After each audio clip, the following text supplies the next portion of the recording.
JKB back with another episode. Today on the show I'm reviewing Horned Knight. Thank you to the devs for the review copy. Horned Knight is a challenging 2D action platformer. I think it also has a term called a twitch platformer where you are able to do a simple jump and a dash in the air with one light attack. I love getting into these little challenging indie games, and I thought why not just review it quickly on the show and see if it's worth your time. Visually, we're going for an 8-bit look here, and it does kind of throw it back to the NES days, and I appreciate the artwork in this, so yeah, I'll give the artwork a pass. Overall, visually, we're going for an 8-bit style here. It kind of reminds me of playing an NES game. However, I never really played an NES game with this quick response to it. The responses in the game are pretty tight. However, I do feel like when the game is scrolling left to right, there's a bit of a jitter. Not sure if this is a frame rate issue or just the way the game was designed. In terms of the mechanics, you can do a wall jump, you're able to jump in the air and do a dash move that will move you further. At the beginning of the game, I didn't realize you could dash in any direction. I was just doing it forward, which made the game very difficult. It wasn't until I actually pushed up on my stick to realize, yeah, you can also dash up, so it's a lot like all of those other platformers out there.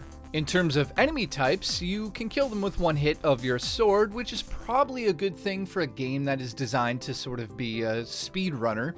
You will see some snakes that will shoot some fireballs at you, and you should know you're able to hit the fireballs to basically deflect them so you're not getting hit. As for the platforming, I will give them a pass on this one, and I think they actually did a good job capturing certain aspects of what makes platforming a lot of fun to play, and that is mostly assigned to the amount of jumps you're doing and how much time it takes to do those jumps and how many enemies are coming at you.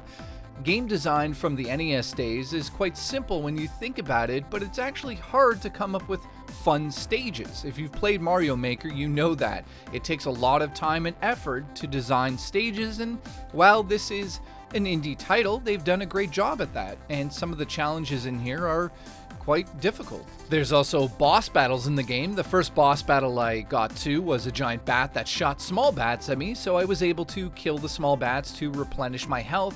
It kind of feels a little cheap because there's giant bats on screen, it's bumping into you.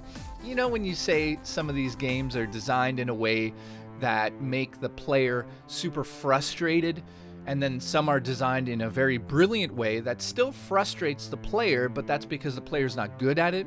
This is a case of, I believe, I'm good at the game, but the game isn't good enough to deliver a good boss battle. So yeah, I'm gonna put a little bit of a knock on the boss battles in the game. Overall, I'm gonna give it a 6 out of 10 and say if you're into the hardcore platforming genre on the Nintendo Switch, this fits right in at $5. I mean, that's not too much for a game like this, and you do get 32 levels with an easy, medium, and hard mode. Yeah, the boss battles aren't too spectacular, but you get through those quickly and get back into the platforming action. The only issue I really have with the game is that scrolling issue where it stutters. I don't know what that's about. I don't know if it's part of the animation system or if it's an overall frame rate issue with the game, but that's why it takes major hits. I don't think we should be playing, these Twitch-based platformers with frame rate issues. It just doesn't make sense to me in this genre.